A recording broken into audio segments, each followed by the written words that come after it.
is it's updated against my wishes. So I can see the chat, but it can't be seen actually on here.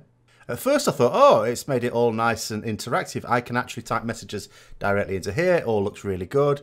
But unfortunately, the text is black and the background is black. Now, what I need to do is to find out where the bloody text and background colour are.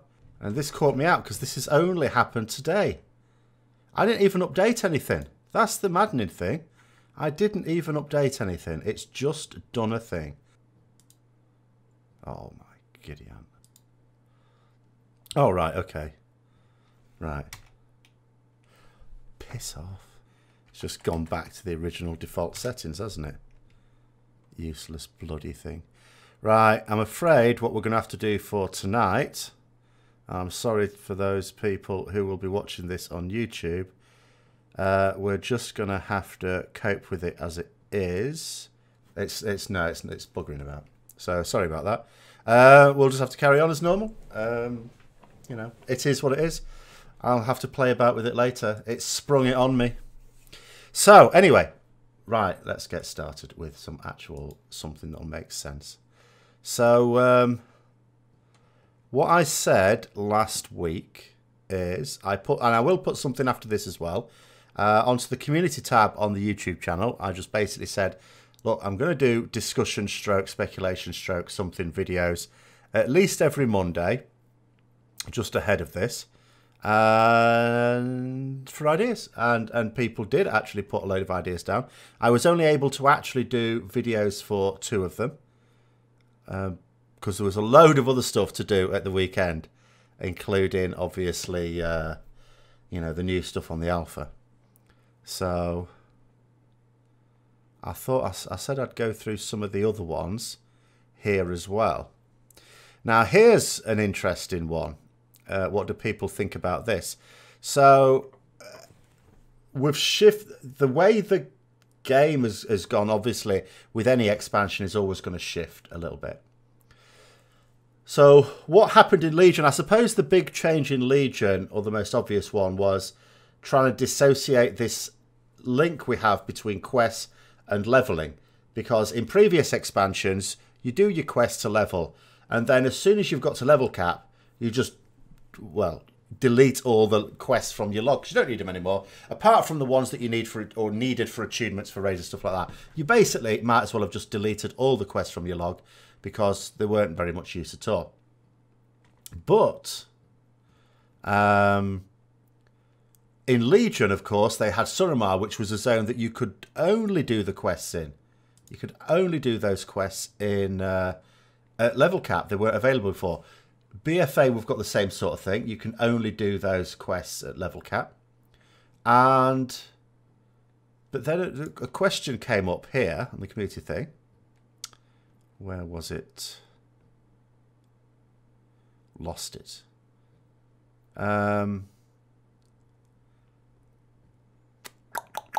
About the way gear's working, basically, in terms of the fact that, you know, in Legion, we had new abilities put onto a weapon. So in other words, we didn't get our new abilities while leveling. We got them after level cap, in the main anyway. And in BFA, of course, it's going to be tied to Azeroth armor. Here we go. About the new class methodology, where we get new class-specific bonuses, which only last their current expansion and the future of class design. So in other words, you get abilities. We got abilities via the artifact weapon this expansion, which we only got for Legion. Some of them are making their way into you know, talents and stuff like that. And the odd one might be made baseline, they said. Although I don't know if any have yet, but I don't know other specs well enough to be able to say, oh yeah, that was an artifact ability that they've made baseline. So I don't know if they have made any baseline. They said they might make a few. Does anyone actually know if they've made any baseline? But they have made some talents at least. And but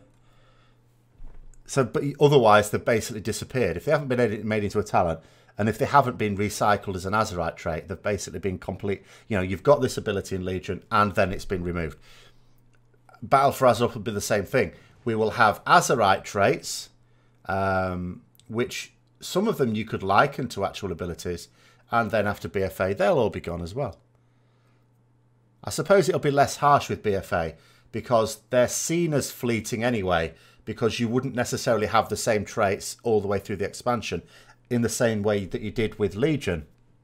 Because once you'd got it on your artifact, you'd got it for the whole expansion.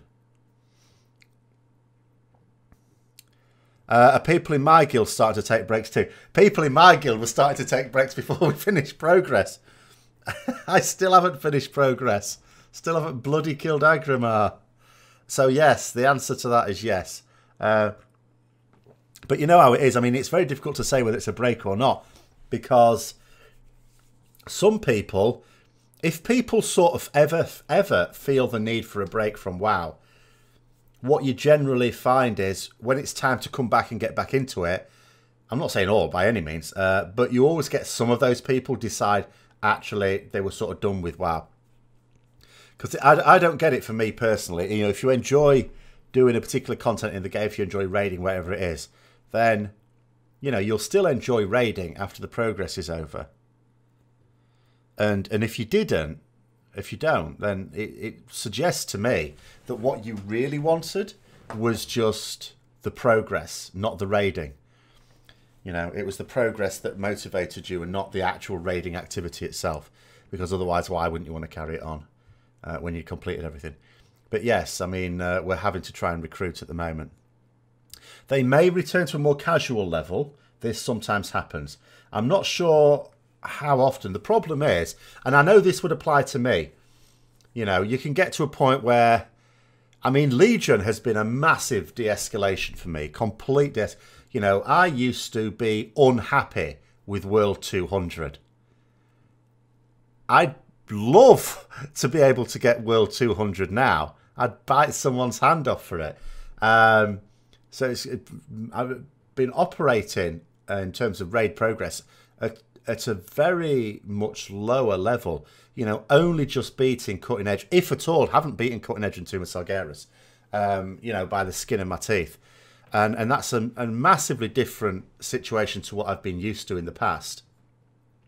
So you can imagine a situation where over time you sort of decline and you end up in a situation. So as soon as I end up in a situation where I can't reliably get Cutting Edge, then, you know, you have to say, well, at that point, really, it's a very different shift. Would I be happy simply doing the best I can do?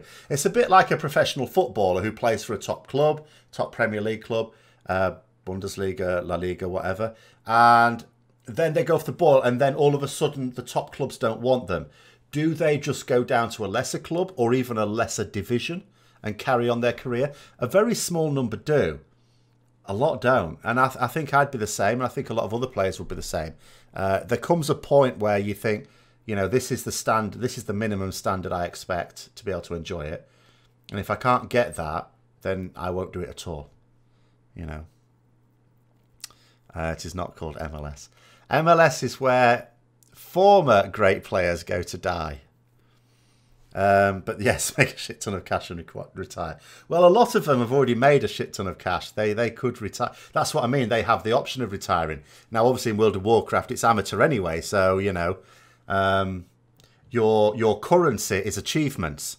And there's the thing, you see. Your achievements are going to become much less impressive. So the currency is effectively much lower. And but yeah, there's still a point where you go, well, it's not really worth it. Because it's actually harder. It's more effort to raid in a guild that doesn't quite get Cutting Edge. Because people who, you know, clear it in top 100, top 200, the number of raid hours they spend progressing is far less than someone who's progressing all the way up to the end, of course. So, you know, it's less effort just to do it quickly. Hiya, Gaz. Can sell your account for millions. No, it's naughty. Also against the rules. Although you'd be the one with the money. It's the other person who'd have the difficulty. But yeah, so that's what I would think in terms of, you know, players. a lot of players you find in this situation would rather just quit or quit raiding. Some of them still play casually, and then some players quit the game altogether. Because if you're not quite getting the buzz... Because I think raiding is such a good part of WoW, but it's like most of the rest of the content is all right, but it's not that remarkable. In other words, the other content you can do in the game, you can find other games that do it as well or better. You know, raiding is the thing where World of Warcraft, in my opinion anyway, sort of stands alone. I know I can't speak exactly from experience of that, but I do nose around other games as well, because I would quite like, you know, if another game came along that had endgame just as good, because, you know, I sometimes get frustrated with some things in WoW as well, in terms of the other things.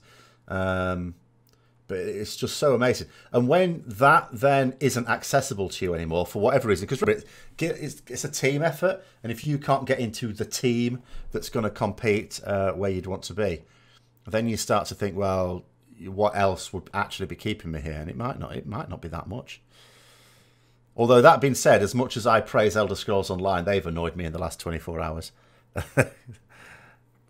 So let's have a look here. A raider we had back in TBC bought an account and had it taken away from the middle of Black Temple. Well, yeah. Well, that's the thing. If Blizzard find out about it, they will, you know, close the account because it's against, you know, you're not even allowed. You're technically not even allowed to let, you know, your friend down the road just use it while you're not using it. But yeah, certainly not allowed to sell it to someone else. You feel as if casual takes on a different note for certain players. Look at Fraggy. Step down from method to be more casual, but is still in future. Well, I mean, because it's a scale, isn't it? You know, so you've got hardcore and you've got casual. And where you see yourself is very much based on where you were. You know, it's which direction are you moving in? So, yeah, exactly. You know, I consider myself, what I've been doing in Legion to be quite casual, but for some people, right on the other end of casual there, it'd be hardcore, and for the people who are actually hardcore, it's like, well, completely casual. No distinction between me and someone who just bounces around for a few hours a week. You're becoming increasingly concerned over BFA's class design. Really don't like the direction they're moving in, nor the lack of progress with the Azeroth stuff. Yeah, well, the thing, yeah, it's always it's very difficult to tell about progress, because we have to bear in mind what we have on the alpha isn't their best build. They could have builds that we won't see for 2 months. But I agree that the lack of communication on issues that are, and I know they can't, because they use the excuse, well, we can't be communicating all the time on every single thing. No. But when you think about what BFA is the island explorations, the war fronts, and the Azerite armor. Those are the 3 things that BFA is in terms of the content, the new thing they're doing. So when the only thing you can really say, and actually none of them you can say much about, because they still haven't said what they intend islands to be for, really. We know we're going to be gathering Azerite, but they haven't been able to say to what extent people are going to be doing lots of it or not so much or whatever. They can't even say how they're going to make it relevant all the way through the expansion, which is a baffling statement to come out with at PAX. That they don't yet, they're obviously intending to, but they said they don't yet know how? Same with Warfronts, but I'm less concerned about Warfronts. And then, yeah, Azerite armor. So those are only 3 things. They could easily write a short 500-word blog on all 3 of those things every single week to keep us updated, if necessary. It wouldn't be necessary every week, but they could. That wouldn't be that much work. You know, I write more words about World of Warcraft than that a day. They could easily do it a week. And so, yeah, that lack of communication I don't think is very good. They should tell us what is they should tell us what's intended of the Azerite armor system, and they're not doing, you know. If your brother decides to raid, you'll raid with him. If not, you'll do some more casual stuff. See, that, Kisashu, is a classic case of raiding because someone's there. This is why, also, when a guild collapses, you always find a few people who just stop World of Warcraft altogether, because they're usually people who've sort of not been that bothered about it for a while, and the only reason they've kept on is because they've liked the people in the guild. You know, when the guild sort of falls down, then that's that.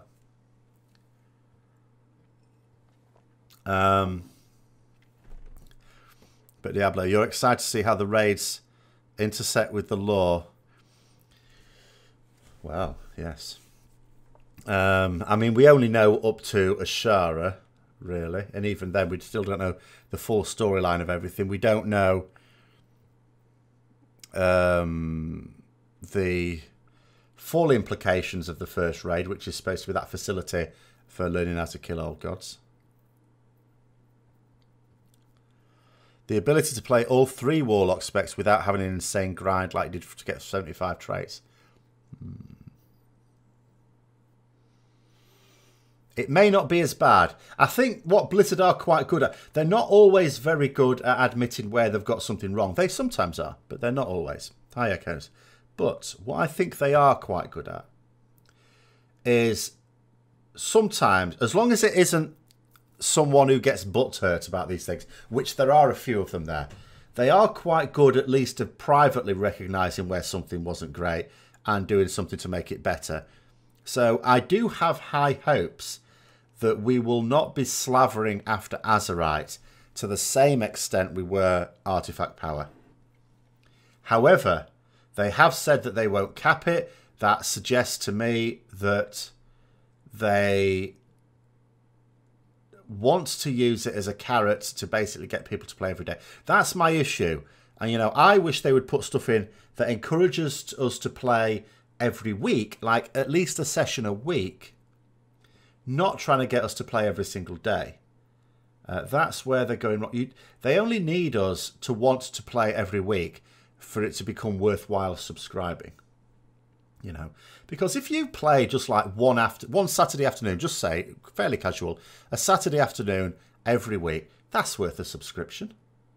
You know, what else can you do for a whole Saturday afternoon every single week for, like, what would that work out at? Can't remember. I mean, that's like about £2.50 a week. Can't get much for that for a full afternoon's entertainment.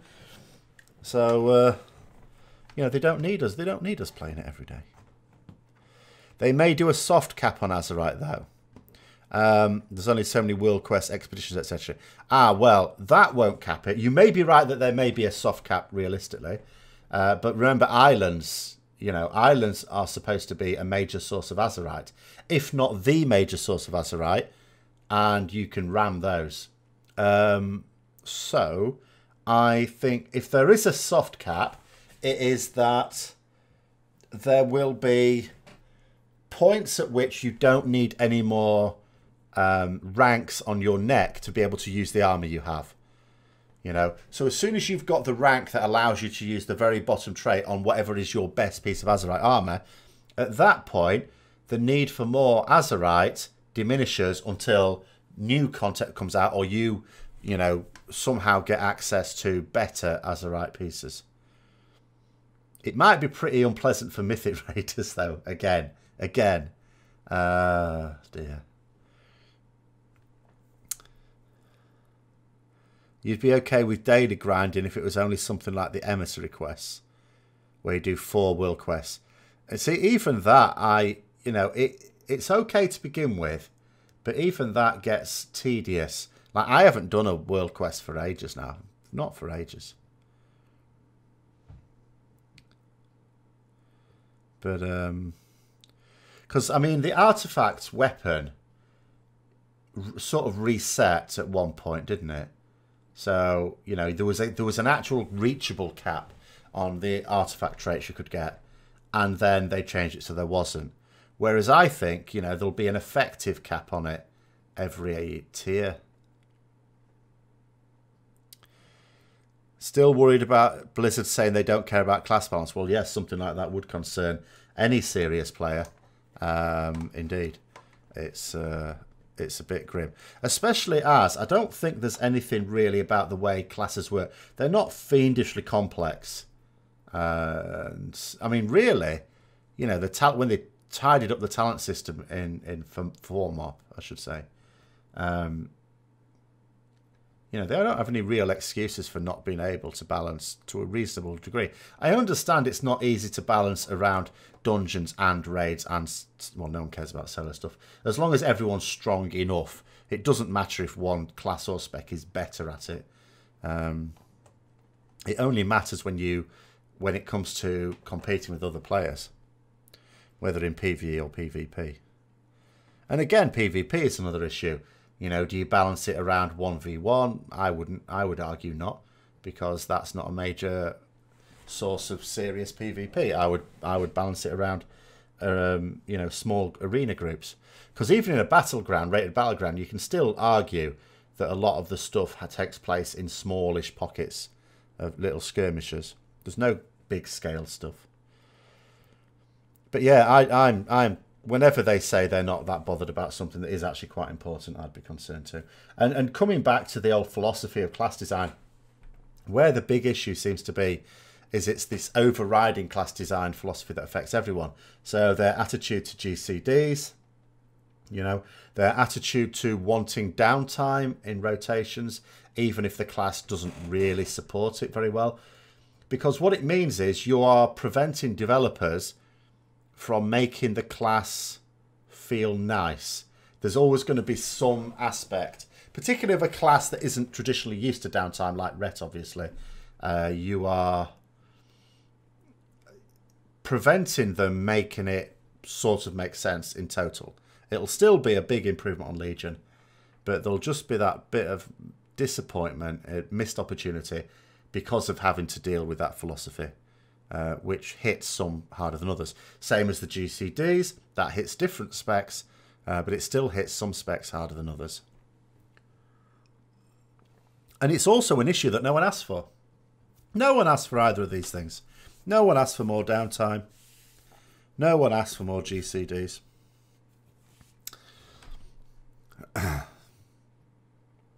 Don't like artifact power in terms of concorders because you couldn't feel the power increase. No new abilities, changes to your spells and so on. You literally couldn't notice the difference. No, this is true, but also it could be argued that if they'd have just left the cap as it was, you still wouldn't have done, because there would have been no actual improvement, you know, whether you could feel it or not. Am I going to level up in war mode? At the moment, I don't know what there is to entice me. I have seen no evidence of anything to entice me. If there is, like as a PvE player, if there's a reason to do it, then yes, I will do it. After all, I won't be losing anything out because, you know, the expansion releases during summer for me, so there should be no reason why, as soon as it launches, I couldn't go straight into it. And for the first time in my life, do what many other raiders at my level would do and just level up in one sitting. Or near enough.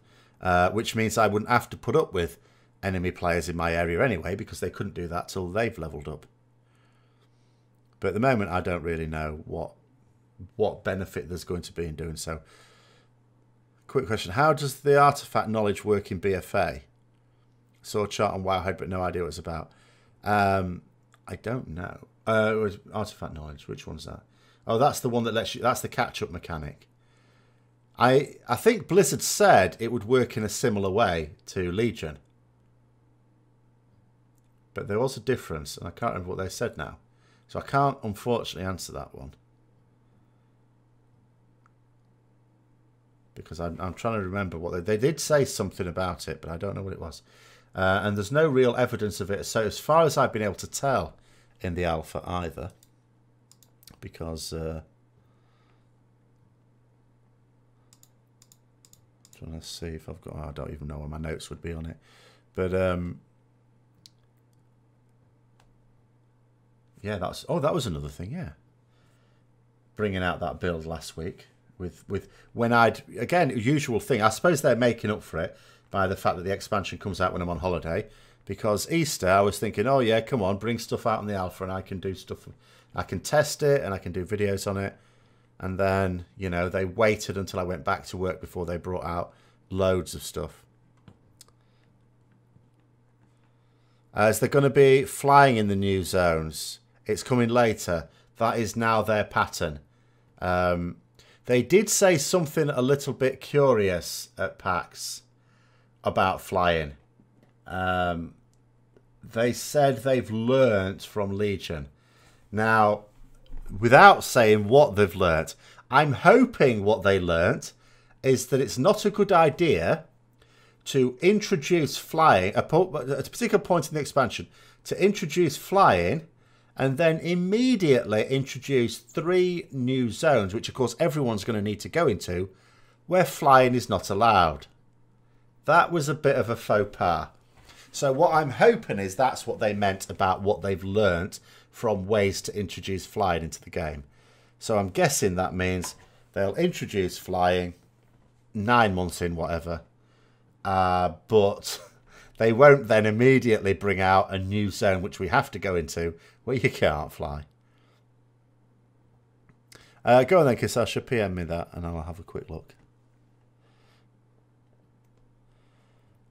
You wish there was no flying? Well, yeah, I mean, I'm a fan of no flying. I wouldn't be disappointed. But as I say, you know, I also understand. I would never have.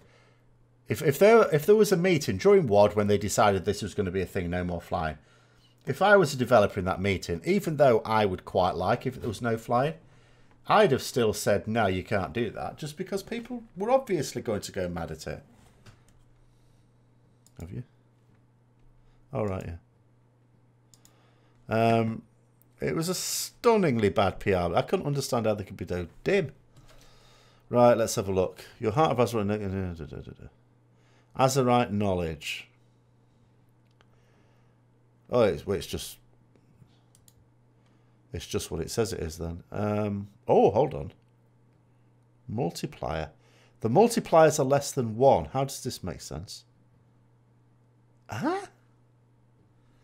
Does that mean multiply in terms of what you need?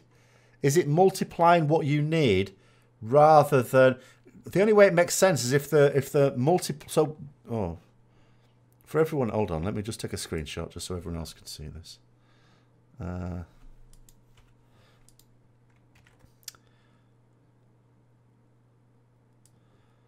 I'll be with you in one moment.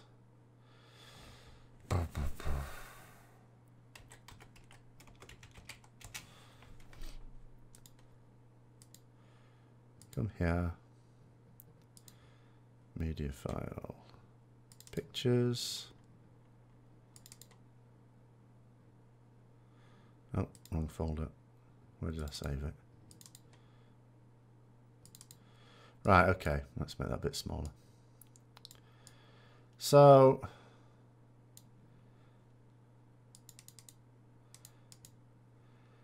So knowledge level and then multiplier. So the multiplier is a number lower than 0.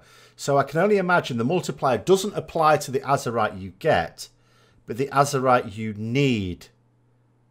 So what it's maybe saying is you only need 96% of the Azerite that you used to get the rest of your level or something like that. That's the only thing that makes sense. You know, that it's affecting how much you actually need. But because it's not implemented in the alpha, I guess that's why nothing can be really said about it on the Wowhead forum. But in reality, it'll, you know, it'll sort of work. I don't see why. What is the operational difference between having a greater than 1 multiplier on the Azerite you gain and having a lower than 1 multiplier on the Azerite you need, assuming that's what it is.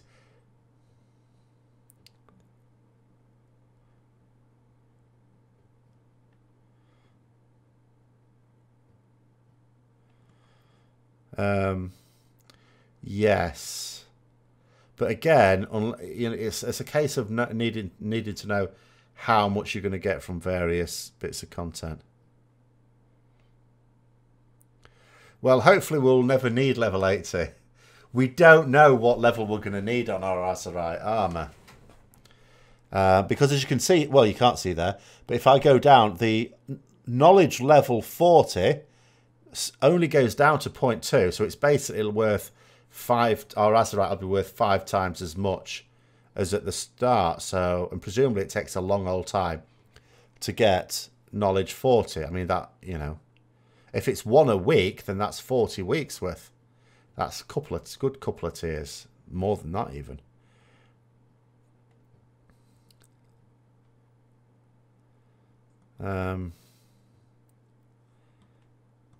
But yeah, I obviously one of the mistakes they made was allowing it to be obtainable, the actual cap to be obtainable. They didn't intend that.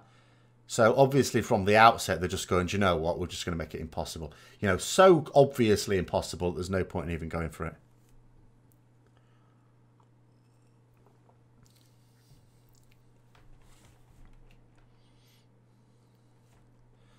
But yeah, there's that one. I mean, what we need to know is how much realistically will people be able to farm without knocking themselves out, and what it'll get them, and what advantage do you get by doing more. The key question is, what advantage do you get by doing more content than you're comfortable with? So for me, I want to raid. Okay, I basically don't want to do anything else, but you know, I want to be able to choose what I do. But I will, you know, concede to a couple of islands, a warfront when it's available, and you know, some Mythic Plus as usual, and whatever world quests we need to do. Now, if that's enough, then that's okay. That's not excessive. It's still more than I would like, but it's not excessive. If I end up on Friday and Saturdays again, having to get into groups and doing island after island after island, or the same with Mythic Plus, maybe Friday night we're having to do Mythic Plus and Saturday we're having to do islands, then that's, you know, that's not good.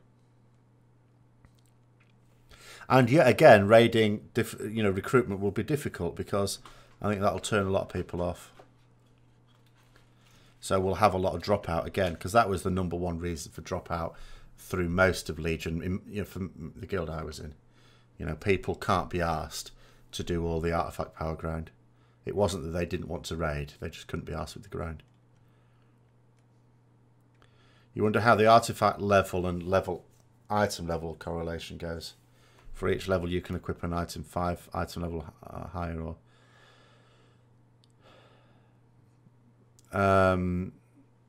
yeah, there might not be a set one. It might be largely just there might not be a direct correlation as such. I mean, it'll be proportional, but not necessarily directly. You don't think they'll gate gear behind the Azerite wall? No, they will, because the better gear will have higher levels needed to unlock their traits, higher Heart of Azerite levels. So obviously the Mythic Raid stuff will presumably require higher levels than certainly the dungeon stuff, but you would even think that Mythic Raid gear needs more than the Heroic Raid gear needs more than normal, needs more than LFR. So, yeah. Regarding allied races, we have any idea for Culturon or Troll racials? Were there... I think the Troll racials... No, actually, I don't think they were data mined. The Orc one, yeah, it is a little bit underwhelming. Compared to the Dark Iron Dwarf. The Dark Iron... do you know what? The Dark Iron Dwarf one looks very, very tasty. I mean, I'm looking at that and I'm thinking to myself, a warrior or a paladin Dark Iron Dwarf would be pretty good. And I'm looking at it and I'm thinking to myself, I've basically got a choice. If I want a Dark Iron Dwarf, and I basically do want a Dark Iron Dwarf, I can either... Well, I've got a choice of 3 things to do. I can either make my warrior a Dark Iron Dwarf. I'm not that asked about the heritage armor. In fact, if anyone saw... I may not have a still of it. But if anyone saw in that video I did, basically the heritage armor is not that great. I don't like the shoulders. They remind me of the Paladin Tier 3 shoulders. Not a good look. But the transmog I was able to put together for that Dark Iron Dwarf in the alpha, I quite liked that. And I've got access to it already. And that was quite good. So I liked that look. Actually, I'm going to see if I can find it. Because... So I'm not going to be worried about having to level it from scratch is what I'm basically saying. But...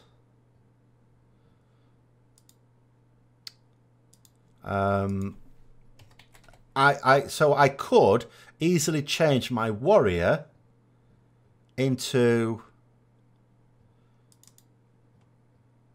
Oh, I need a better one than that. Into like the Dark Iron Dwarf. Oh, here's a good one.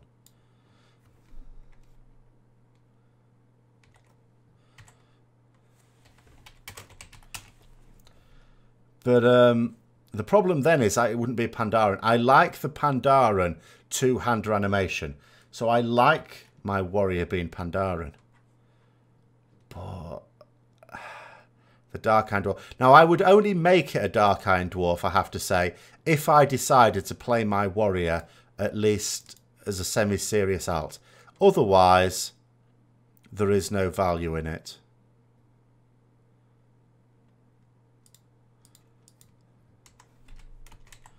Can't find the bloody image now that I've made. Oh, there it is.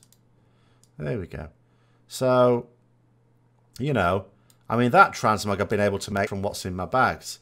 And I quite like that. That's fine. The other issue is that I could make my paladin a Dark Iron Dwarf. The racials are really tempting. Really tempting. Not immediately. I'd play the game. I would, you know, use my human while the rep was needing to be gathered, and then maybe switch to Dark Iron. However, I'm unlikely to do it because basically, my paladin is supposed to be based on my Dungeons and Dragons, my paladin that I made like 3 decades ago. And that was a human paladin. So it would be a huge departure for me to change it. The third option is that I just make another either warrior or paladin just to have a Dark Iron Dwarf. But given that Legion has been so alt unfriendly that I don't even have one of every class at level cap, BFA will be no better for that. Or so Blizzard have said anyway. So it might be a bit of a luxury having two. So I'm super torn on how to get a Dark Iron Dwarf. Because for me as well, it needs to be a tanking class. You don't get full benefit from it unless it's going to be a tanking class.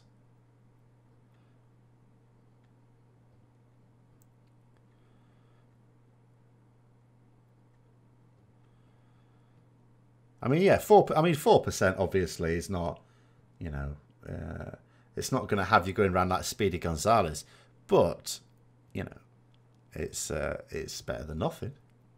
That's quite nice. But just the fact that you've got this strength buff on a 2-minute cooldown that is off the global cooldown, so that can be macroed to Avenging Wrath, and all of a sudden, ooh, well, you've got a strength buff going with your wings. It doesn't last that long, so I'm not saying... If you had Crusade, you probably wouldn't macro it together, because you'd want to use it when you were doing your most damage later on.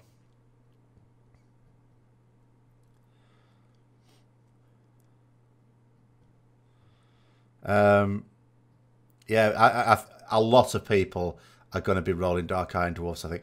Although we have got to bear in mind, like any allied race, you've got to get the achievements and rep first.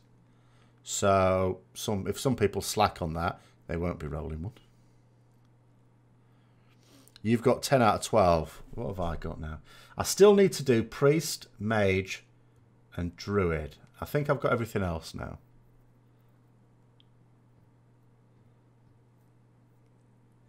Oh yeah, the jokes aren't working in the alpha at the moment, though, unfortunately.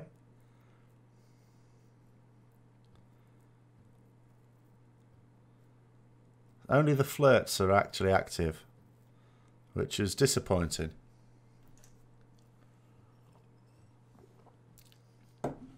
You got 2 paladins and 2 DK. Right. No, I haven't. Just the thought of doing anything with them. You had the command center and the mace at the same time.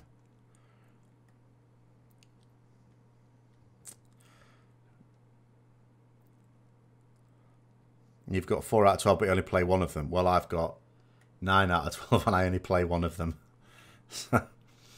You know, it's quite funny. Someone has commented on that video I did yesterday, and I had my warrior in LFR on it, and they're going, "Oh my god, you played it wrong. It's so bad to watch." I'm thinking, well, I play it for 4 hours every 6 months. What do you want?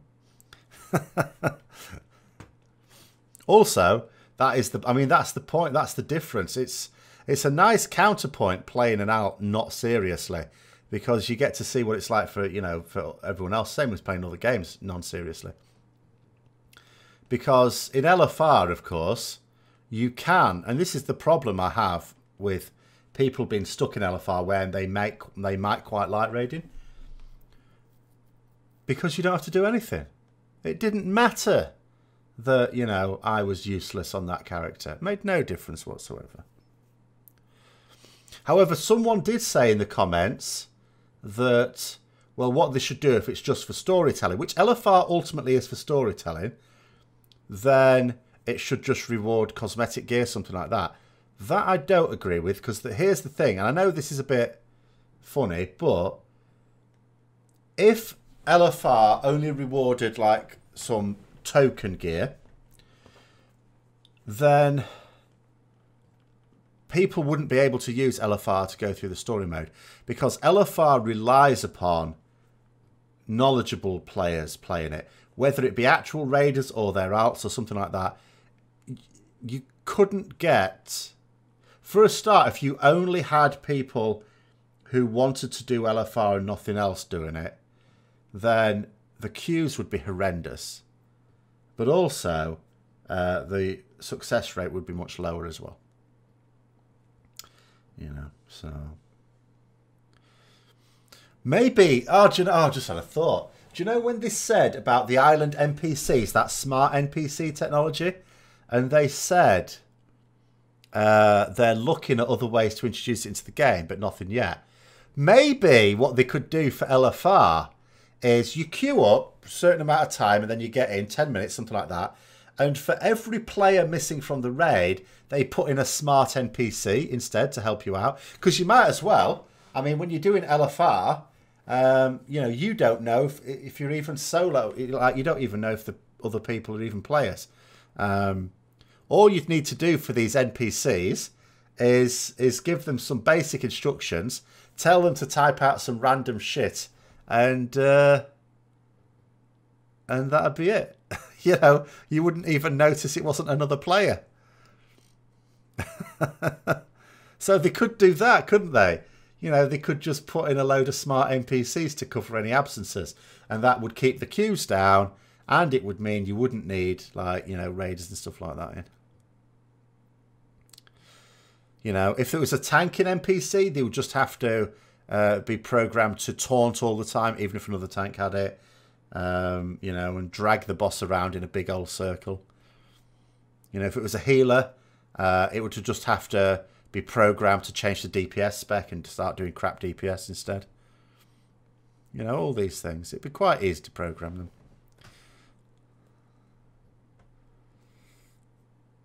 You almost screwed your Destro Mage Tower challenge because you burst too hard. Oh, I don't know. I don't know any challenge apart from the one I had to do as Ret. I don't even know the tanking one, and I've done that. You think they should remove cosmetic upgrades from LFR? Make those rewards for normal and up. Are there cosmetic upgrades in LFR? I didn't actually know there were any. What, can you get the scythe and stuff in LFR?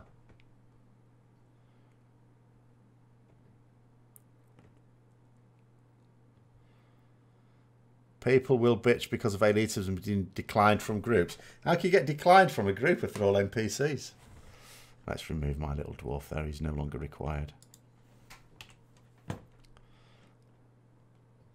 Have I ever... I've done all the LFRs at least once. Yes, I've done LFR Varimathras.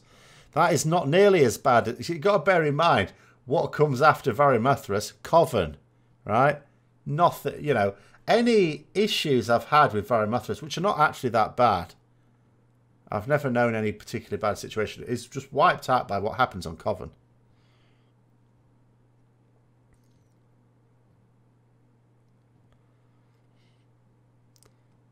You liked the Paladin aesthetic. I don't use any transmog that's any more recent than Burning Crusade. So, on my Paladin at any rate. LFR has its own colour variants. Oh, I see. Well, I mean...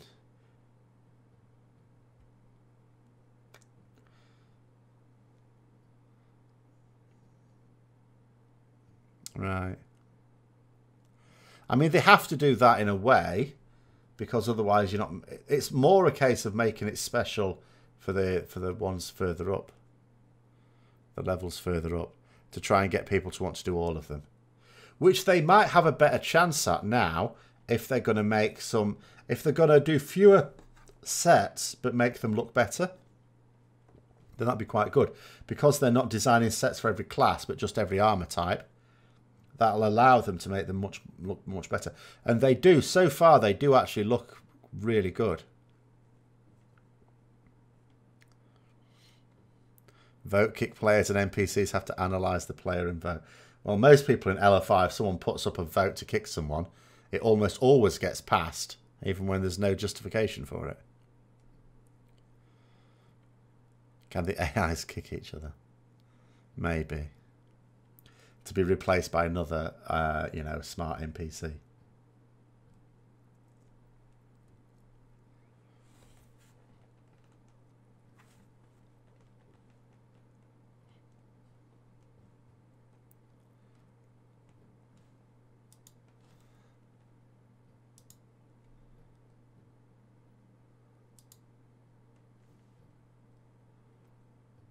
But, you know, that could be a use for them, couldn't it? To cover for LFR players. Because that's the big thing I see. Whenever anyone... Because there's two ways to look at it. How do you incentivize people from moving to LFR to normal? And you've got to do one of two things, haven't you? You've either got to make normal more appealing or LFR less appealing. But to make LFR less appealing... then you've also got to accept that that would stop raiders and people like that doing it. In which case, you know, you've just got far fewer people signing up for them. At least NPCs won't whisper need, need, need. You could program them to. I mean, in the interest of you know, mimicking the actions of a player in LFR.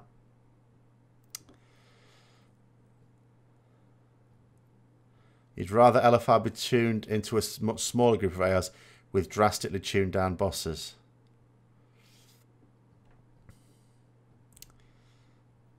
Take the tour of the instance, finish your quest, get loot, transmog for the higher tiers. Well, yeah, I mean, there could be an argument for that.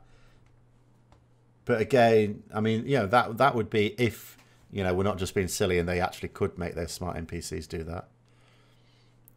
You've struggled to find a guild that actually runs normal, really?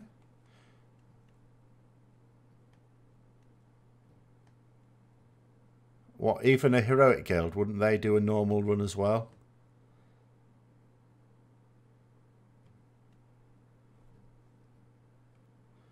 Because to be honest, there isn't really. I mean, if you're going to be in a guild that does normal stroke heroic, there isn't any difference in them doing normal or heroic. Heroic's not that much different to normal. It's just a bit, you know, you just need a bit more gear. But if you start at the, you know, if you start at the start of an expansion, you know, you should be able to get into it. I mean, at the start of the expansion, there should be ways to get into it. Alt heroic runs, the ones you've seen, well, those would be mythic guilds, wouldn't they?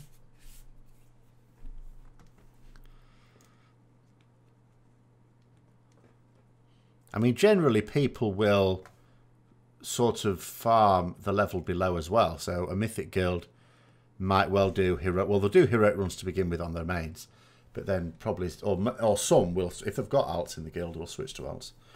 And a heroic raided guild, you would think would do normal for a while anyway. I'm not saying all the way through, but for a while, yeah, for Titan Forge and stuff, or even because sometimes, you know, I mean, I killed Mythic Argus with a heroic trinket and a heroic helm.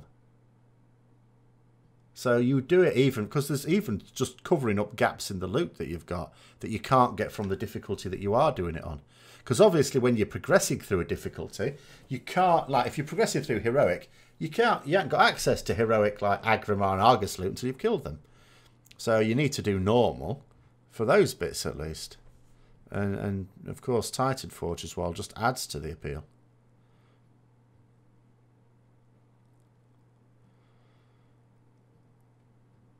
I mean, yeah, you'll need to, I suppose, meet a certain standard because obviously every person you add in there is going to add to the health of the bosses. So everyone else has to do more DPS if you don't do quite enough.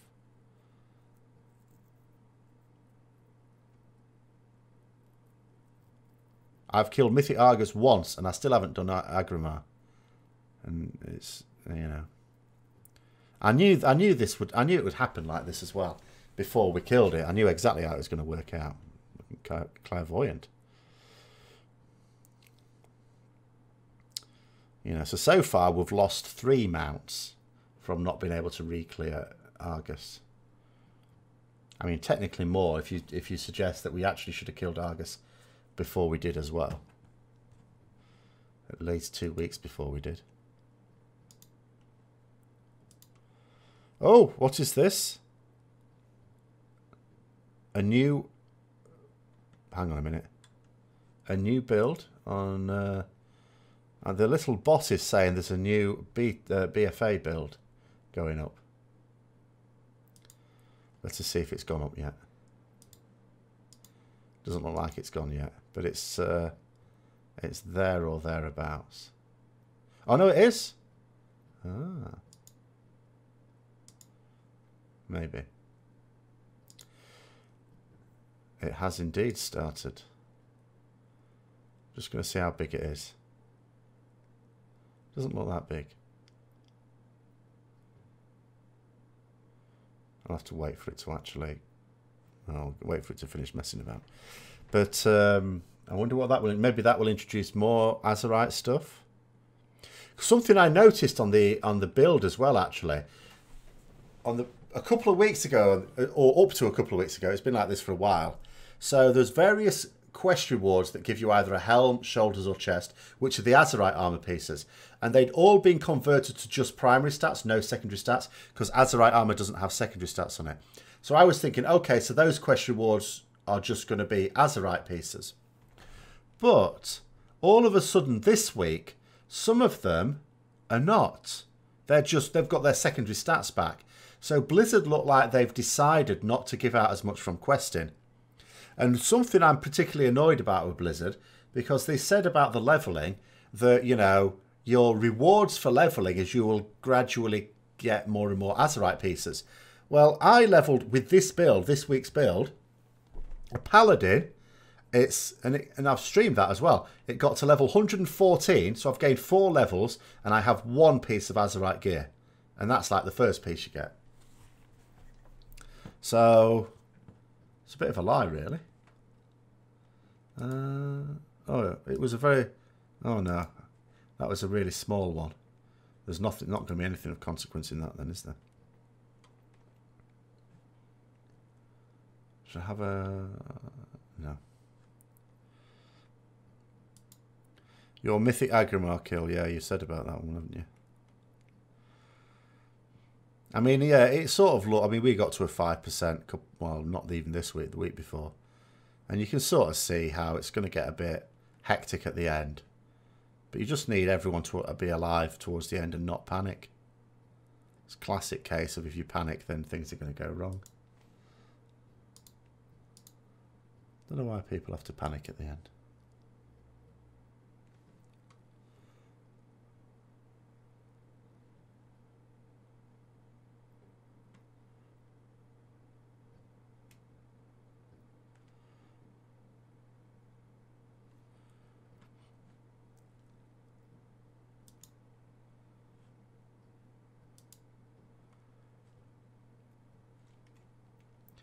Now, what were some of the other things that people had come up with that they wanted to discuss on that thing?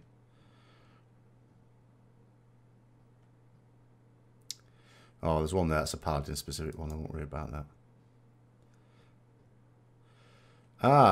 Oh yeah, there was this one. I suppose I'll talk about this one. Speculation as to the future Sargeras, Illidan, Argus and the Titans in WoW. I mean, they aren't dead, just kind of on ice. How do Blizzard could use these major lore characters in the future? I mean, I don't know about anyone else. I would just say not at all. Blizzard have a habit of just discarding major characters. It's like, don't need you anymore. Disappear off into the background. And they may never be used again at all. Whenever they run out of ideas, maybe just never. They don't have to do anything with them.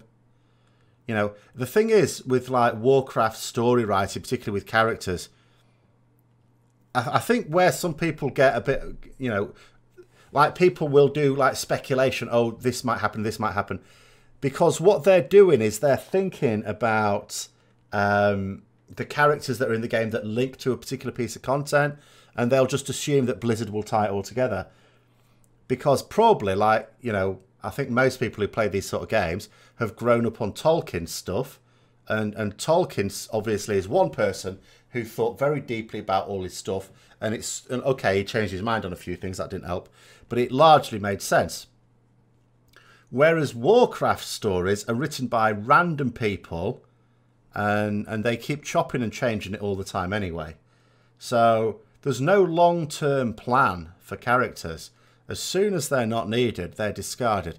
If at some point in the future they decide they want them again, then they'll bring them back. And if they don't, then they'll never be brought back. You know, and that's all there is to it.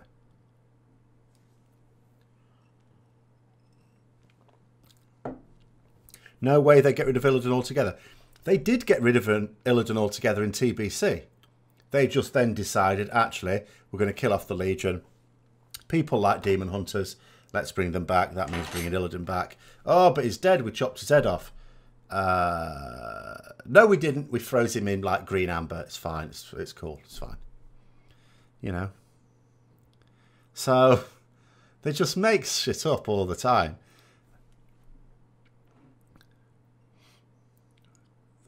You know, you don't really believe any death anymore. The only reason they killed Tyrion Fordring is so that we could get the Ashbringer. But it wouldn't surprise me if he came back one day. If they needed him. I mean, fortunately they don't. There's plenty of paladins that they could use. But, you know, like, people keep assuming. Like, this is another thing. People are going on, okay, the new Lich King. There's definitely something going on there. They'll definitely be bringing that back. They might not. There's no reason for them to. You know, people just assume it because a Lich King is there. He did some minor naughtiness with the Death Knight campaign in terms of raising some people from the dead. You know, raising new Death Knights when he was just supposed to be the jailer of the Scourge. But the fact is that that was just a device to get you champions as a Death Knight for Legion. No more than that. You know, I'm not saying they definitely won't bring him back, but they'll only bring it back if they feel they need to. There's no plan to bring him back, I'm certain of that. Comic book effect where every superhero dies for a while but eventually comes back, yes. Well, they just bring them back when they feel like it, if they feel like it. If Saurfang is going out, I hope it's while taking like 200 people with him. Aye, 200 people's nothing. But, well, I don't know what's going to happen with the Saurfang thing. It's a better not just be Garrosh 2.0 because that'd just be silly. But I don't know.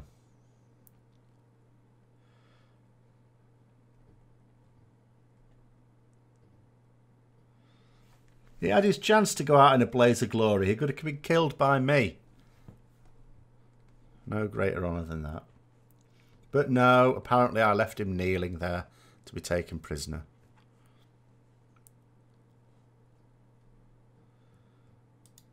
But yeah, so I don't see anything happening ever to those Titan things again, unless they suddenly decide that they'd be needed for You know, old... Because the way they finished the story off suggested that the Pantheon would have to hold vigil around Sargeras' prison. Well, again, I mean, that's not... Well, first of all, it's not explicitly stated, I don't think. But second of all, they could easily just change their mind on it anyway. You're more curious if Azeroth really is the final Titan. Yeah, I don't believe we can say it's the final Titan at all. Apart from anything else, Sargeras found another planet with a world soul and killed it, didn't he? So, you know, yeah, there's it would be madness to suppose there are no more Titans. Not necessarily even the most powerful. All they did was recognise that she was more powerful than any yet that there was known about. I mean, there might even be a Titan that's already hatched. I don't know, and wondering where the bloody hell everyone is.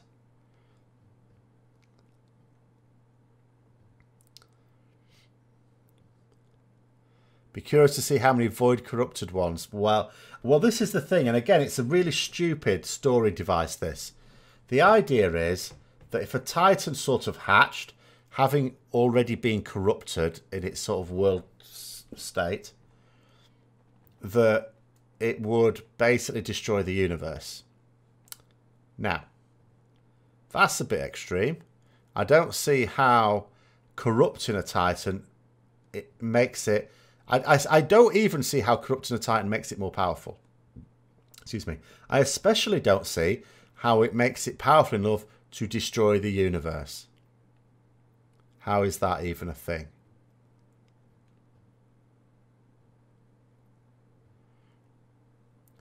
So the whole story, you know, they just do these outlandish, stupid, bloody stories.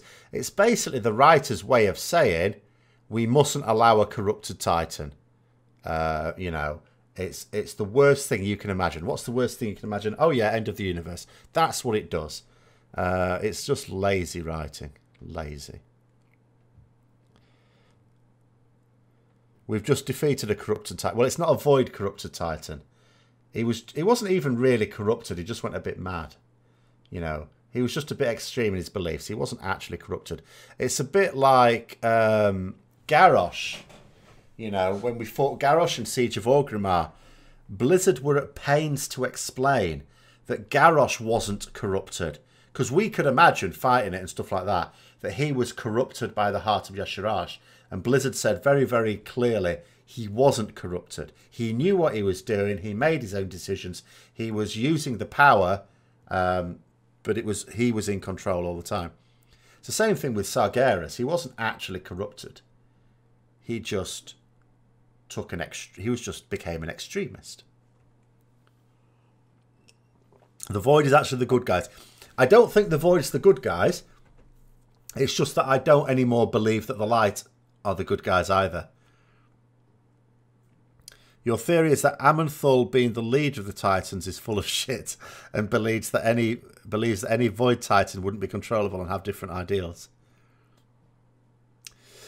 Would it be as simple as that, though? Because although we're sort of told that Void Titans, or a Void Titan, would be the end of the universe, and all right, I can see what you're going on with the propaganda thing there. Titans themselves are not beings of light. You know, they're not on the side of light either. You know, there's no evidence that they're even friendly towards the concept of Naru, particularly. So, you know, it's just that the light doesn't want the universe destroyed. The Void seeks to enter the universe as well. They stated that in the Warcraft Chronicles, so you know that's something. You know that has been stated. A Titan that is helping to do it would be extremely dangerous, not necessarily I win button. Well, according to the Warcraft Chronicles, again, I mean, you know, take it with a pinch of salt, like I do anything they write. It is supposed to be end game. You cannot defeat this thing, and that's it. Game over. But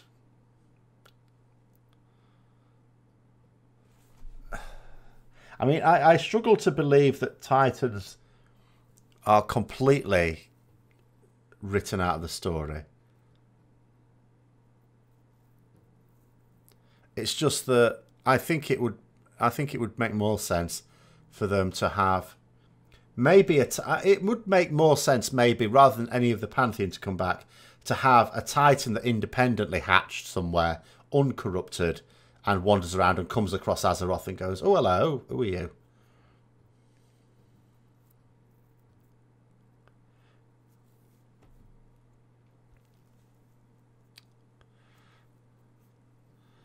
Unless there's another level to Titan power the Void can unlock. Well, exactly. I mean, this is my problem with it, indeed. You know, I can understand, you know, the Void Gods corrupts the purpose of the Titans, but how do they give it loads more strength, loads more power? I don't get that.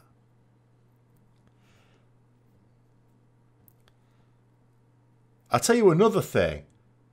If Void Gods, and I know this isn't also explicitly stated, but let's just say that Void Gods are supposed... I mean, although you can argue they're more powerful than Naru, if they're supposed to be on that level, in other words, the most powerful manifestations of the Void and Light, respectively, in the physical universe, why don't Naru do something about the bloody old gods?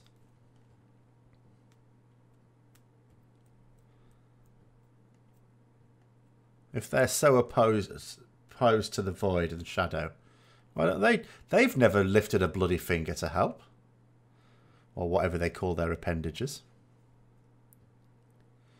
The ENR encounter occurring on Alunaria and Naru being similar to Alun suggests to me that Titans don't hate them. Oh no, I don't think Titans hate the light. I don't think they hate Shadow either. I just don't think they... I just think they're moderately opposed to the Void wanting to destroy the universe. So, yeah, I don't think they hate Shadow.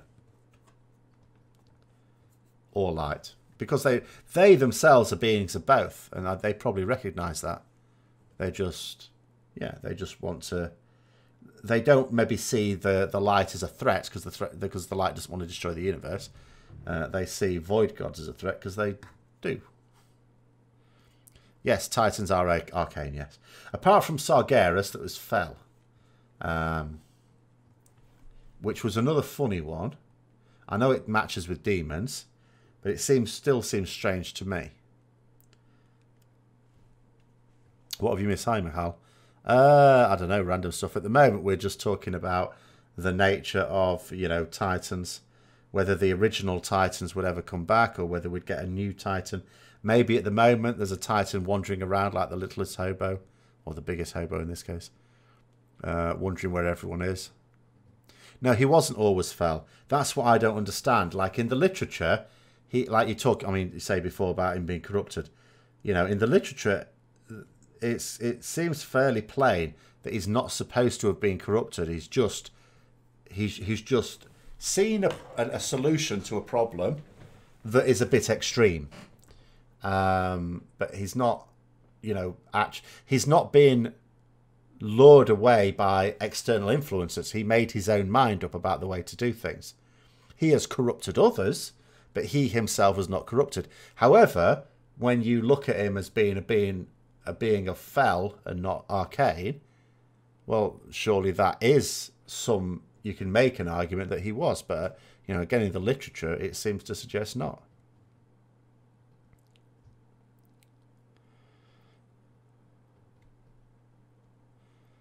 Yes, the Fel portion did happen after he started the Crusade, yes.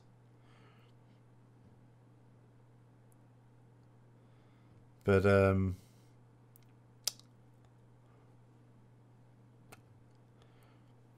I mean, they can just make anything up. This is what I mean. There's certain things you can speculate on. There are certain things you can speculate on in the story. But you can only really speculate on something as soon as they drop a hint in. I mean, you can speculate, you know, to heart's content by trying to draw, oh, well, this character's related to this, so it should happen. Take Kulturas, for example. Take Borrelus, which is behind me there. Before Battle for Azeroth was being worked on for World of Warcraft, the head of Borrelus isn't Jaina's mum. It's Jaina's brother. He became the head after Dale in Pridemore was killed. But now, all of a sudden, it's Jaina's mum. So they've changed something there. And that's what I mean about speculating. You know, this is a company that just will change things to suit itself. And that's all there is to it.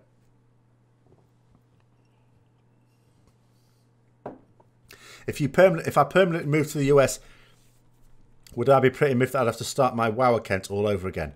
Well, I sort of did. I've got a US account. Excuse me. Only so I can actually use the North American forums.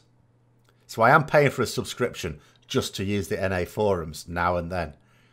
But yes, I am not impressed that there's no shared achievements or transmog or mounts or anything like that. That is mean. I think that's mean. I can understand it. And I use the word understand in its loosest sense here. If they don't allow me to transfer my character from between Europe and NA servers. All right. But it's on the same Battle.net account. I don't see why I shouldn't be able to share my achievements and transmog and stuff like that. That's just, I don't understand the logic there. It might be a technical issue because, you know, I'm not a technical person with these matters. There might be a technical issue with sharing that data across.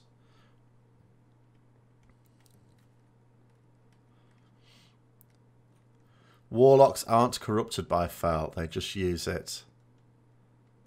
We don't know they're not corrupted by Fel.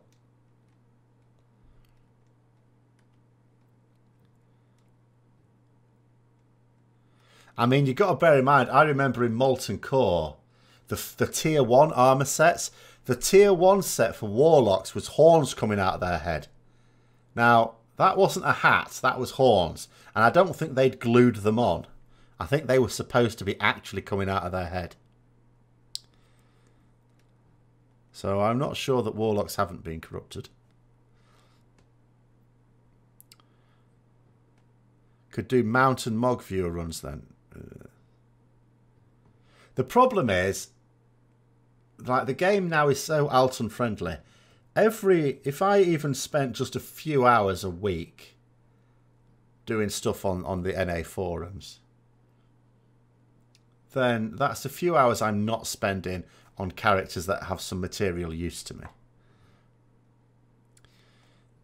You know, when you're fitting it around work, it'd be a different thing potentially, you know, if it was all full-time, but you know what I mean. Blizzard as a company has also reused storylines a whole lot. Diablo, StarCraft and Warcraft.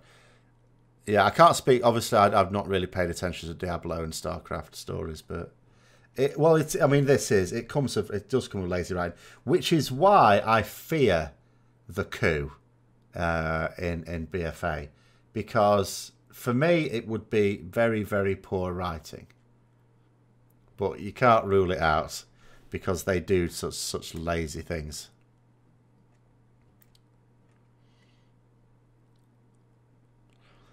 Paladins are corrupted by light. It could be argued that Terralion is, couldn't it? You know, I think it would be fair to say that Terralion is. I don't think everyone is, though, because you notice when Terralion and Velen are walking back, when you've done your Makari zone quest, basically, and Velen's basically saying to Terralion, well, Zero didn't tell you everything, you know. And, you know, so Velen seems a little... And he wasn't, like, furious when Zero was killed. He just saw it as, well, fair play. Zero did attack Illidan. So, just self-defense. So, although he believes in the light, he's not totally in thrall to the Naru. Perhaps he recognises that a lot of the Draenei's problems were caused by the fact that the Naru effectively forced him to leave before he was ready. But even that is a new twist on it. That wasn't my understanding before the Argus patch. You know, they changed the... You know, they really did change the way you see Naru in that patch. And I don't really think it was just in a way of, oh, well, this is how it always... You know, this is how you always could have seen it. We just didn't give you this information. I think even then they changed things. But this is what happens when you don't have one person with overall creative control over the storyline. You know, you just get all these random writers in that come, and even if there is someone who's supposedly in creative control, you know, these people come and go over the years as well, and they change their mind on things, and then you just change it at will. There's no continuity at all. Which is why I don't bother to read most of the books. I've read a few of the novels in the past. I will probably read the new one, just because it's written by a decent author.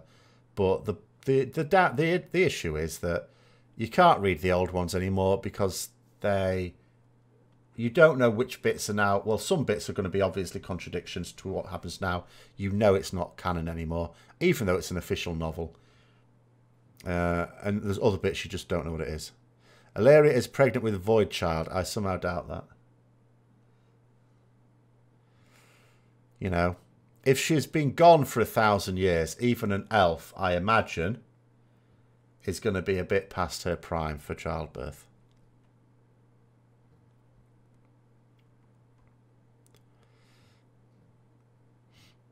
The way Lorcus Walker spoke to Illyria was weird, like he was trying to get her broken up with Tyrallion. Not necessarily.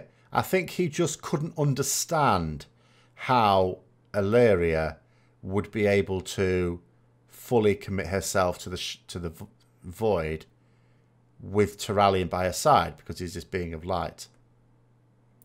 Rathian returns. They're always hinting at this. But again, do you know what? Rathian's just another one of these examples. He's a character that is still about. And if they were serious about writing, you know, proper background stories, absolutely, Rathian must be up to something. And they should be thinking, so what's Rathian up to? And use that thinking to work out the best time to bring him back.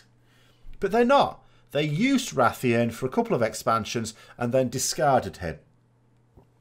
They nearly brought him back in Legion, because in Legion in the Alpha, Ebonhorn was originally Rathian. But they decided against that. And, you know, they may bring him back in BFA. They may bring him back next expansion. They may never bring him back. He's just a character that they used and then discarded. And they may never choose to use him again. And if they do, they'll bring him back. There's no explanation as to what he's been up to. There's no explanation as to what Jaina's been up to. You know, when Jaina comes back in BFA, at the moment, at any rate, no raised eyebrows at all. After her strop that lasted, what, 2 years? 2 years strop. No one's gone, oh, Jaina, where have you been? No, all of a sudden she's back. She had, I mean, I imagined maybe she'd gone to Kulturas to smooth things over, and now she was coming back to sort of say they want to rejoin the Alliance. But that's not, they've gone the other way around. They've gone there to try and get Kulturas to rejoin the Alliance, sending Jaina. So where the bloody hell has Jaina been? Can't imagine she went to Theramore.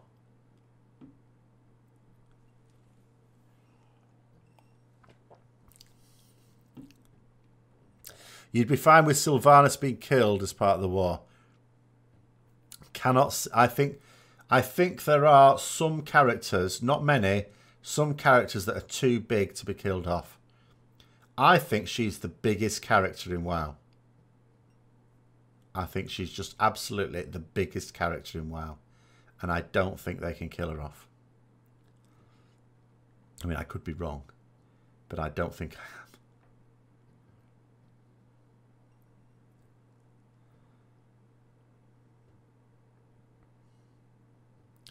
The Horde follows strength if someone proves to be stronger than Sylvanas and challenges her. Well, there hasn't been a challenge for a while, has there? Vol'jin didn't win a challenge. Everyone just said... Well, no, Thrall just said, do you want to be War Chief? And no one else disagreed, so he went, all right, fine.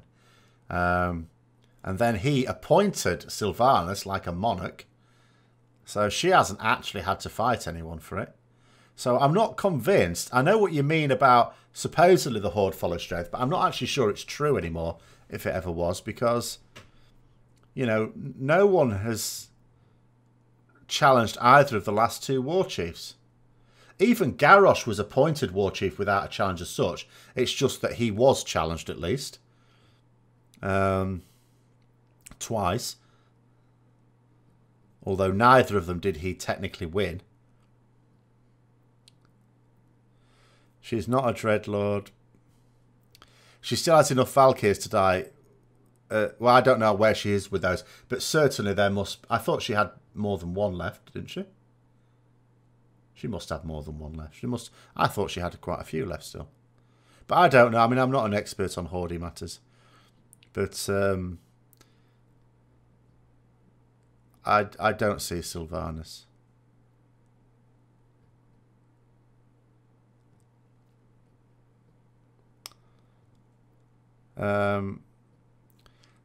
Teldrassil Art has Varisa potentially getting shot. Varisa can die. She's, I mean, what's she? She's no one. She was a useful little bridge in Legion. Don't need her anymore. Kill her off. Yeah, sure, no problem.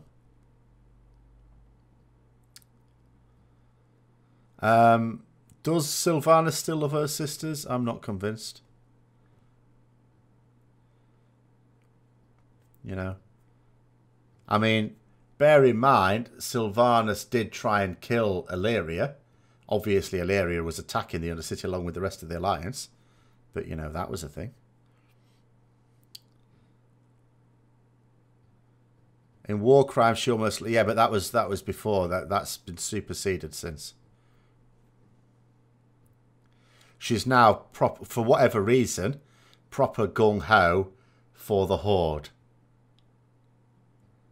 Again, that's one of those situations that has changed. Because you very much thought before the start of Legion, Sylvanas just seemed to be one of those who tolerated being in the Horde because it was more convenient. But whereas ever since she's become War Chief, she's had a sudden change and she's now, you know, she'll do anything to keep the Horde together. Have they explained why she's so intent on wiping out the Alliance? Not really. All we've had so far is snippets from the book that were given out at BlizzCon, which may have even been changed because there must have been a rewrite because they had to put back the publication date. See you later, Diablo. Seems like the Horde is really pushing as the aggressors.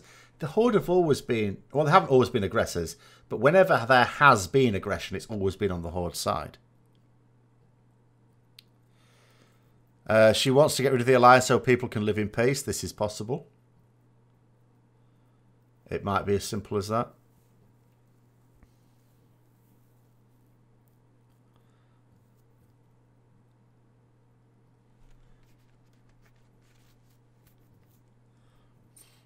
But then what would her ultimate aim be?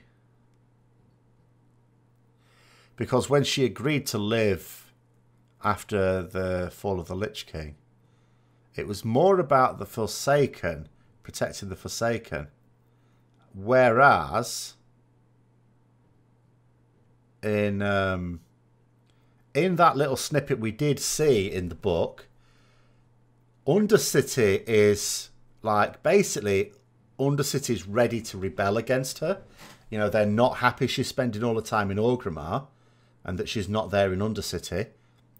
And if she was prioritizing the Forsaken specifically over the wider Horde, she'd have gone back to Orgrimmar. But you sort of see her thinking processes that she wants to keep both of them sweet, but her priority is Orgrimmar.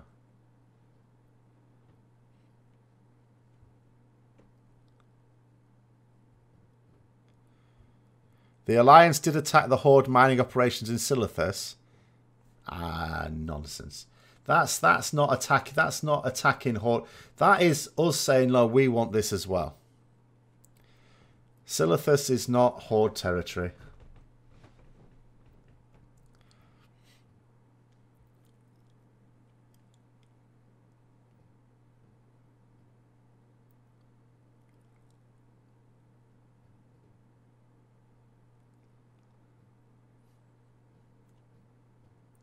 I'm also curious why Blizzard want the continents to be along faction lines. I am very curious about that. What if the world tree is corrupted, though? Right, okay. First of all, corrupted in what way? And the other thing is, Sylvanas specific in that book, that chapter, or not chapter, sorry, page, so on, of the book, Sylvanas, as soon as she came from Argus, specifically wanted to move against Stormwind. That was her goal, to move against Stormwind.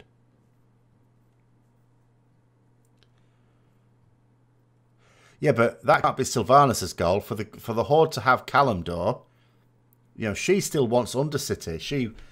She basically turned away a powerful Horde leader and potentially risked the displeasure of others by doing what she did to hold on to Undercity, or doing what she will do. Teldrassil, Lord, one of the easiest capital cities to besiege. I wouldn't have thought Teldrassil was, though. That's what's so baffling. It's a massive tree surrounded by water. I would have thought it was fairly tricky to besiege Teldrassil.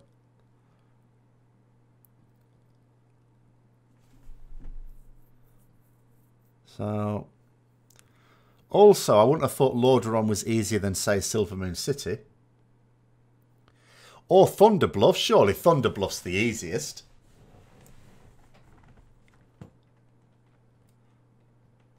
Easier to deploy forces on your own continent. Well, we have portals, don't we? We have mages to make portals. Should be fine. The only way to get reinforcements is to run through the Horde. No, portals. Portals is the answer to everything. You can have portals. Magic, innit?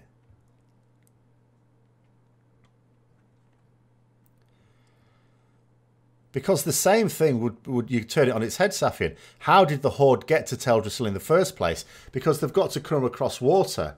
So why wouldn't, you know, that means you've got to come a bit at a time. Why wouldn't they have just been smashed as soon as they came?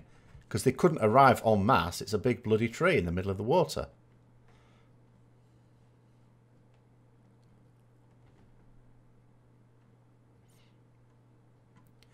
I mean, I've only been able to play a little bit of the Burning of Teldrassil scenario. It stops just short of where you carry out a bombing raid on the Horde. Yeah, but it's a very narrow point of entry. You can't get that many ships. They'd all be in each other's way. You just have to destroy the ships that are poking their nose in front or nearest the tree. And then the other ones move into their place. You smash them in. And just keep smashing them in.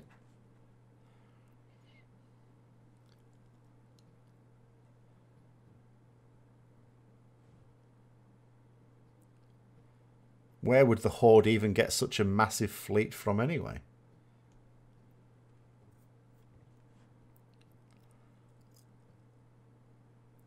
Plus they've had all the warning they need because they've been attacking Ashenvale.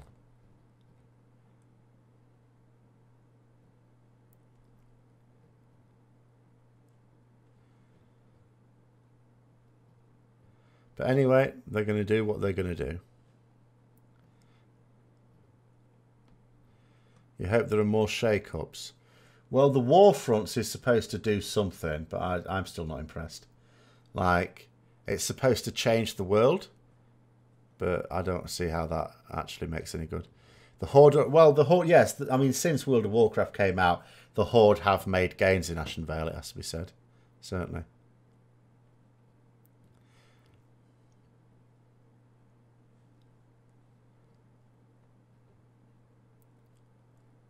But I don't see why they should be able to do all that quickly.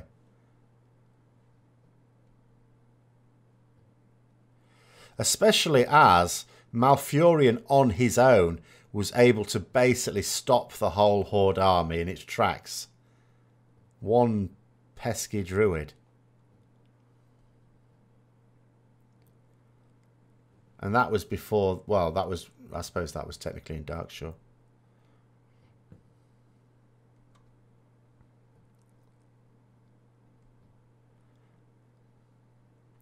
Yeah, I imagine it's supposed to take us rather more than 10 minutes, but yes.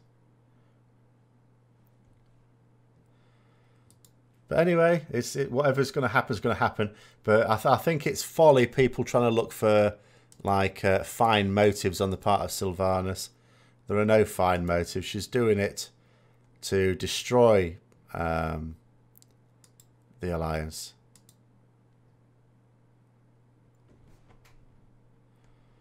You're wondering if either Malfurion or Tyrande are going to die in Teldrassil.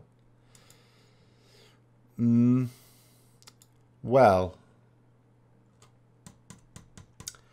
I mean, where I left it with the scenario where the point at which you can't go any further, Malfurion has got, Tyrande has gone toward, heading towards Silithus with a large Night Elf force. Malfurion has gone to catch her up and get them to turn around. So they're likely to be together, but it is possible.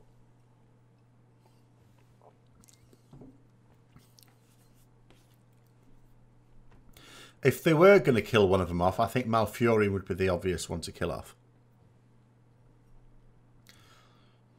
Because then Tyrande might have a reason to be a twisted cow. Because she is a spiteful woman anyway. That would make more sense. And she's already the head of the Night Elves. So they wouldn't have to find a new faction leader. Kill off Malfurion. He pisses me off anyway. He's such a hypocrite.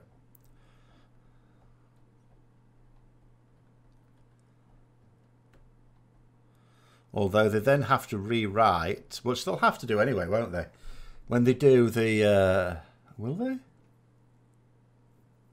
I was just thinking, when they do the Orphans Week, there's one particular one where you have to go to Donassus. I suppose you have to go back to old Donassus for that. Because it's a TBC one.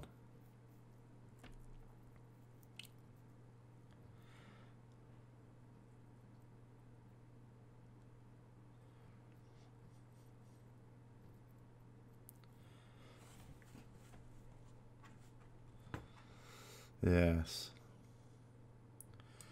But no, I think, yeah, I mean, Malfurion you could absolutely kill off. Now, I'm just going to see. Is there any news on... because it was only a small update, this alpha thing. I'm just going to see if I can see what the nature of it was. I always think, if you're talking about a faction leader going out, so you say again there, if it's a faction leader... there probably ought to be, I know there isn't always, but there probably ought to be someone with enough clout to take over. The Worgen are not, only Greymane is really prominent amongst the Worgen. The others, if you hadn't done the Worgen starting quest, you wouldn't really even know who they were. So I don't think they can kill off Greymane. I don't think it's because he's too big a character. I just think that... I know his daughter can lead the Worgen, but no bugger knows who she is unless you've actually played a Worgen and done the Worgen starting area. No sod knows anything about any other Worgen. Because they've never had any, like, quest impact for, like, other people to see. So, yeah, unless you've played one, the Worgen starting area, you don't know who anyone is. You probably don't even know why Greymane has such a beef against Sylvanas unless you've looked it up. Because, again, that was just in that starting Worgen quest. Oh, I missed this. What has happened? So it is going full beta. The BFA is going full beta, according to MMO Champion. The Battle.net launcher was just updated. Now, mine hasn't updated to say that. But apparently it has. So that would mean...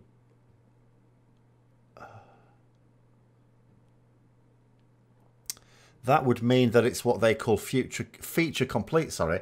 So that should mean a lot more... does that mean I've got to start a bloody character again?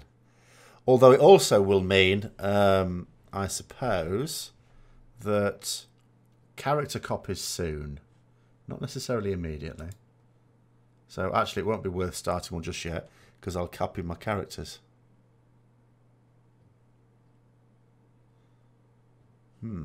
But anyway, let's have a look what else. Has anything been data mined yet? Can't really see anything.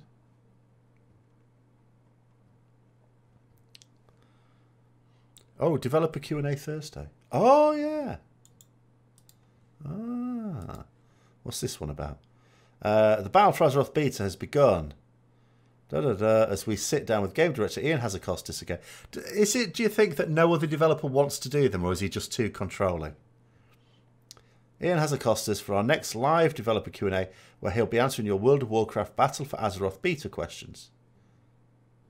Or he will be saying words in response to some questions without necessarily answering them.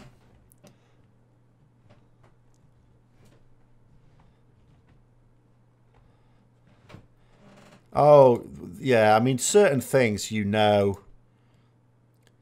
just because they say something like, oh, we're looking for feedback and, stuff like that, it's a load of shit. They obviously can't say, all right, we're writing this stuff out. This is what's going to happen. We're not really interested in your feedback, but it's just for your information. They obviously can't do that. But, sometimes you get the impression it genuinely is up for discussion, and sometimes it's quite clearly not. And, over time you sort of start to learn which one's which, but it's not always straightforward. So that will probably mean that the actual beta will be hugely unstable to begin with, as we have a huge influx. I mean, disconnects at any rate. It also should mean that all the dungeons will be in. That will include the Siege of Borrelus, which I have been waiting to do. Because it does look much more finished now. There is another thing as well. Where is it? In there, hold on, you can't see. Where's me? I should bring a pointer. Where the pommel is, there. Is it? Hold on. Where is it exactly? There. Behind that little bit of wall. There's a silver hand tomb. Which I don't think is supposed to be there. Because again, but they were, when they were putting placeholder stuff in, putting several paladin related assets. Now, it's still there as of now. So I am curious to see what it's actually going to end up being, because it surely can't stay like that. The other thing I noticed, those Gilnean flags are still there. I still think Gilneans are going to move to Kultiras and have that as their main base of operations. So instead of sponging off the Night Elves, they're going to go and sponge off the Kultirans instead. Oh, okay, so let's read this. We have now moved into beta testing. Characters have been wiped. Official communications will go out shortly once we've confirmed everything is stable. In the meantime, welcome to beta. Expect a lot more people to join you soon. That apparently is what's gone out, so we can't log in at the moment. I guess. Let me try. But I'm guessing that's what that means.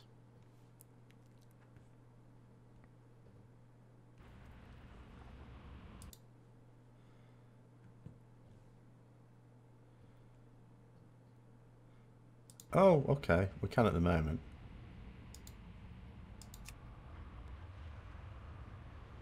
It's slow, though.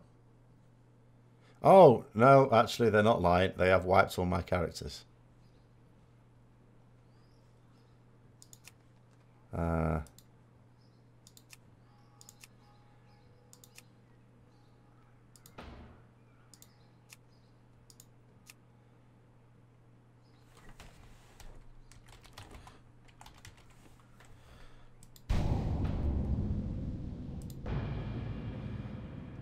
I've just created another one anyway for the hell of it. It looks like I can still log in. Hi, Jungle Cat. But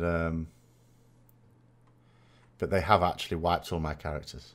It's just as well I didn't actually put a lot of effort into re-leveling them up, isn't it? Because they're all gone. Okay, so we can actually log it. Holy crap. Hold on, let me just turn this sound down. Jesus Christ. Shut up. Oh my god. It's reset all my bloody things as well. Everything's just changed. Oh my god. Keybinds have all been changed as well. They've actually reset everything. The pains in the ass.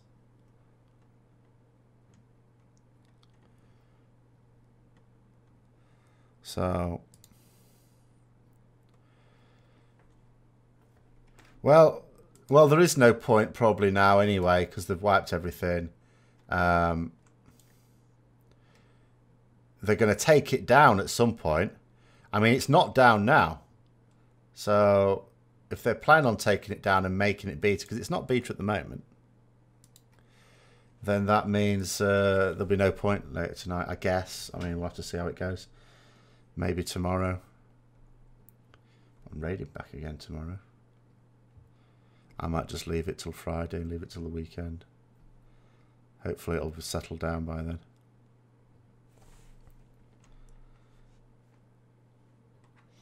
So what isn't in there at the moment? So professions will presumably be properly in, because again they were still a little bit iffy. Although a lot better. It was a lot better. What else? Oh yeah, because that was a point. That was right. I was trying to do some tailoring, but I couldn't buy any of the thread because there was no vendors. So presumably they'll add the professions vendor in. Well, normal maintenance times, they often do work sort of late. It does often work like this. They can do things at odd times, even after their own office hours. They can be doing stuff like this because it's like a special occasion. They won't launch things until they're ready, and then they'll be doing, like they've said themselves, they'll be doing all their checks. But anyway, so what else would be in? So, all right, I'm just gonna have a quick check what is in. So at the moment, if I try and sign up for a dungeon, for example, oh,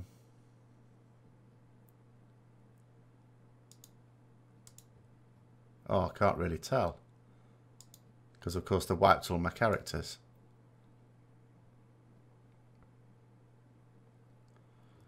Yeah. But anyway, Siege of Borrelus wasn't available before. Presumably there'll be some working Warfronts testing going on.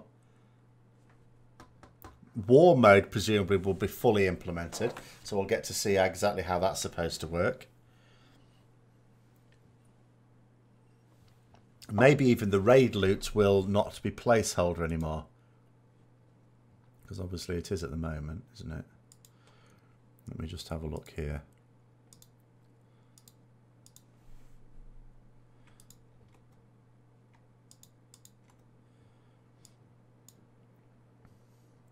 And we'll also be able to find out, I guess, if we'll be able to see about the Azeroth traits from the dungeon on raid journal. Because you can't at the moment.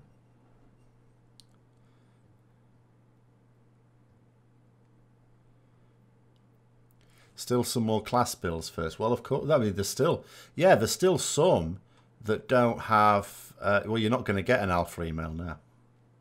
If you're not in, it's beta now. And they don't usually send you the email until you've been in for a couple of weeks. I don't know why they bother sending it at all.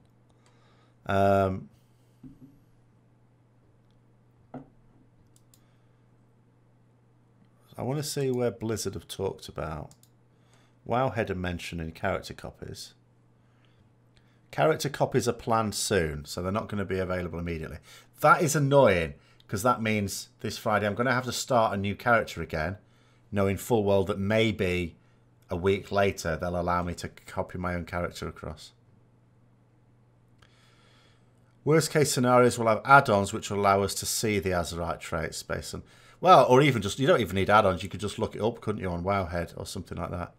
Is beta key easy to get? No, there's two ways. There is no beta key as such to begin with anyway. There's two ways to get into the beta. One is, well, both of them's pure dumb luck actually. But one of them is just, you know, hope that you randomly get in. The other one, at some point, this won't be straight away. Exactly, Safian. At some point, the big streamers will be given some to help hype it up. Now, that will be much later on. But, no, if you're a big streamer, you'd have already been in anyway. You'd get your own right at the start. But they will get to give them away as, you know, as in a contest. So they'll get to do their own contest. So it's like a two-way marketing thing.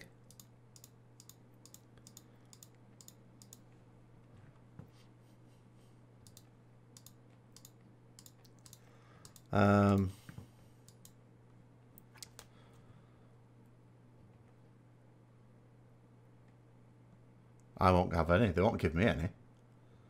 But Preach, Asmongold, Balula, probably Nobble will be given some. I won't get any keys given away. They didn't even let me in. They didn't even put me on the list to get in myself. Slootbag, yes, go. You know, these guys will. Excuse me. Those will get some keys. They wouldn't even give me one. No, I don't deserve any. I get very few people on my stream. It's people that can habitually get hundreds at least. Otherwise, it's not worth it. Obviously, of course, as soon as you announce you've got some to give away, you will instantly get thousands. You know, because obviously the streamers, it's a two-way thing. The streamers themselves will, of course, use it as an opportunity to get some more people on their stream in the hopes of getting them to sort of then stay there afterwards. See, if I don't know how they do it exactly. If I was them, if I was going to be cunning about it, I would say, now this. What the hell is this? Sorry, one of my websites is obviously causing trouble. I'm just going to close them all down. One of them would say, they'd say, throughout the show, I'm going to sort of talk about random things.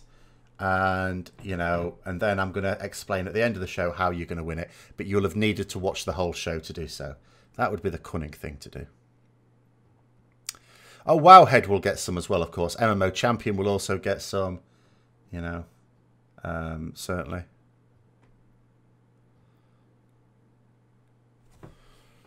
Yeah, it was probably on MMO Champion. I shut down everything on that particular browser. I don't think it would be on one on my Chrome browser.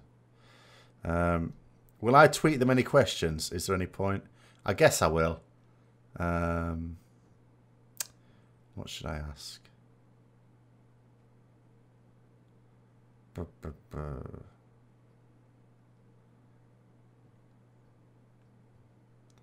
I have quite a lot of things I would like to ask. I'm trying to think what they might actually answer. Well, there is no getting it on your own there, Dave. You've got to. It's just you say that you want to get into it, and they will just randomly invite people.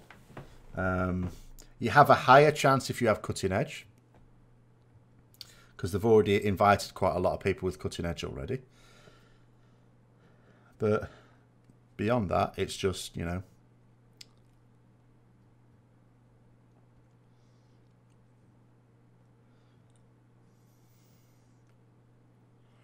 So your best bet actually is keep an eye on where, follow on Twitter basically anyone who's likely to get some on their stream, including Wowhead and MMO Champion, and just, there'll be a few others as well, and just when they announce that they've got some for giveaway, follow them like a hawk. That's your best bet. Well, Sebjin, Blizzard said it would be feature complete. They said that's what their definition of beta is. Feature complete. That means everything. Obviously, tuning's still to be done. And it doesn't mean you could go into the raids, because, of course, they do raid testing at certain times. Although, in theory, it might mean LFR quite soon would come in. But again, usually raid testing, they do bit of time. But it should at least mean that the professions are all implemented. The quests are all implemented. The characters are all implemented, because some classes or specs don't even have all their talents yet. Some of them have got not yet implemented. That should mean that the mole machine on the old Dark Iron Dwarf should be implemented. Where is it? Hold on, let me just see if it... Have they... Mole Machine. Yeah, it's not let implemented, but when they put the patch on, that, you know, it would suggest to me that that should be implemented, although I bet it isn't.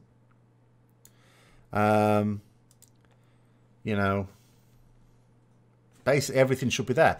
It won't necessarily all be working because it's still testing, but it should be there.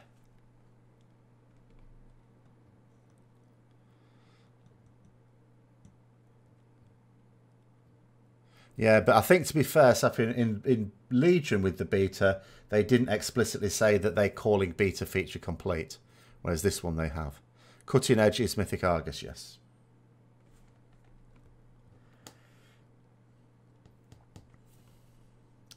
So...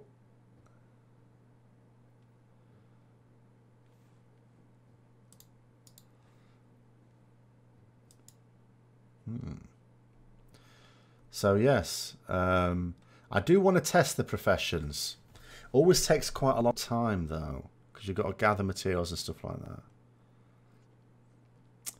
Maybe what I'll do on Friday is, instead of rolling a paladin, maybe I'll do a priest and try out tailoring. I want to try out some tailoring and enchanting.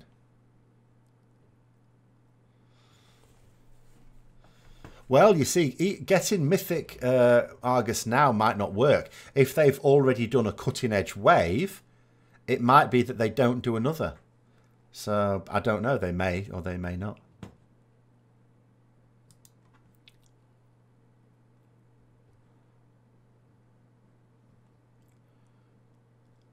Because I don't really fancy levelling up a Paladin again.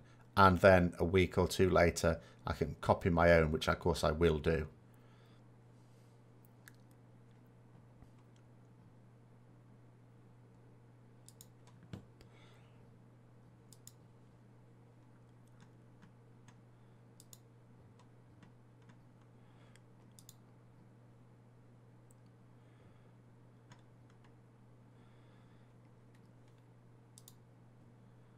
But yeah.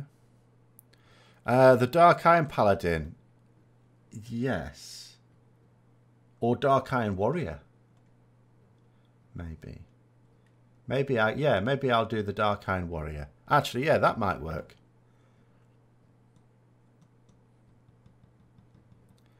Because I do like the Dark Iron.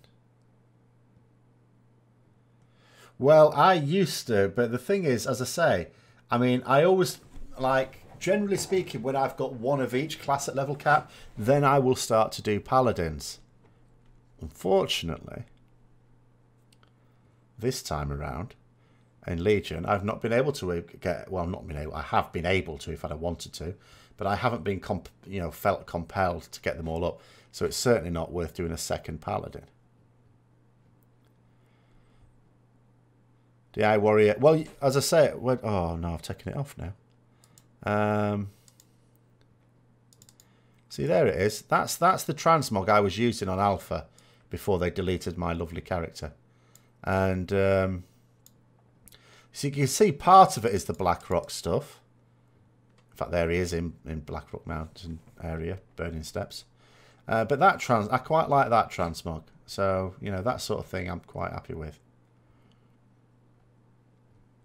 It's a bit of a mixture of largely Blackrock stuff, which is the obvious stuff to give them, and looks way better than their own heritage armour, which looks like a poor man's Paladin tier 3. Got that somewhere. Hold on, where is that? Just to finish off. Is it this one? There he is. Looks absolutely appalling. The shoulders are appalling. So I can do without that. And it's the only one you get. Whereas the Orc, you know, the Magar Orc gets 3 heritage armor sets. Oh, that no. This looks way better. What are you on about?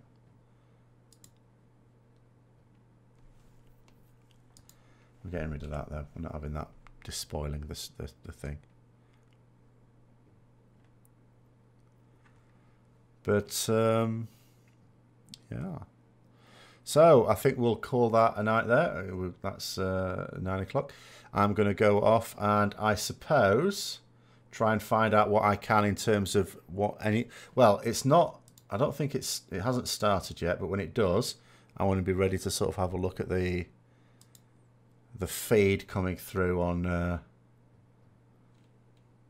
what's been data mined, particularly if there's been any new things for either professions or my class buff. Maybe they'll be implementing the class buffs, and maybe I'll be happy, and maybe I won't. But well, we'll have to see exactly what gets added. Because as I say, the first time I'll get a crack at it is Friday. Obviously, even though it's not an official raid day, I will be streaming on Friday again. Whenever there's anything new that can ever need testing at the weekend, I'll keep doing Friday evenings unless something comes up. So I will be streaming then as well. But yes, thanks for coming on, everyone. It was a good chat again. I will see you potentially later. Tomorrow I'll be streaming with the raid stuff again, with the guild, I should say. I think it might be straight into arse kicking, actually. I think tomorrow the plan is to do, obviously, the first boss. We're not going to extend, but I think we're then planning on like skipping early bosses to try and get more time on Agrimar. And then, you know, I suppose see what happens. But yes, thank you for coming on, everyone. Until next time, I will see you later.